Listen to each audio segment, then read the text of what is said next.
গিয়ে আপনারা প্রমাণ সমেত সব কিছু দেখিয়েছিলেন, আজকে যে জিকসনের যে লাল কার্ড সেটা নিয়ে কি বলবেন?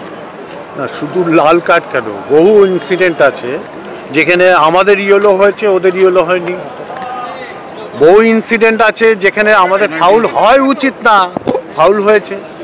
আমরা মনে হয় একটা ভুল করেছি, রেফারি রিক্রুট করতে পারিনি প্রপারলি, যে হয়তো অন্যান্য টিমরা এটা করতে পেরেছে। এই জায়গাটা আমাদের ব্যর্থতা আছে। ইনজুরি একটা পার্ট, ঠিক আছে, part of football, but injury তো থাকবে, ইনজুরির জন্য রিপ্লেসমেন্টও আছে। এরকম রেফারিং হলে কি করে হবে? এরকম রেফারিং হলে তো কিছু করতে পারবো না। তেজাস নাগভেঙ্কর বারবার বিভিন্ন ম্যাচে বিভিন্ন ভুল করেন, তারপরেও তিনি বারবার একটা তেজাস না, বহু চক্র আছে। আমার মনে হয় কোনো ইনস্ট্রাকশন থেকে হচ্ছে এগুলো।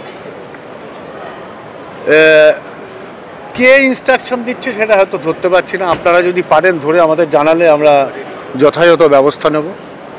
প্রথমে সল ক্রেসপো, আজকের মহেশের চোটটাও খুব গুরুতর হলো, মাদিতালের চোটটা একটা চিন্তার বিষয় হয়ে দাঁড়াচ্ছে দলের কাছে। সেটা কোচ ঠিক করবে, নিশ্চয়ই কোচ এর রিপ্লেসমেন্ট ভাববে।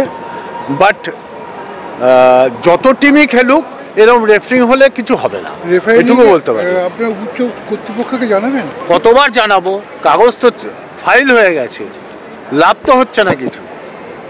এরপরে দেখি রাস্তায় নামতে হয় কিনা।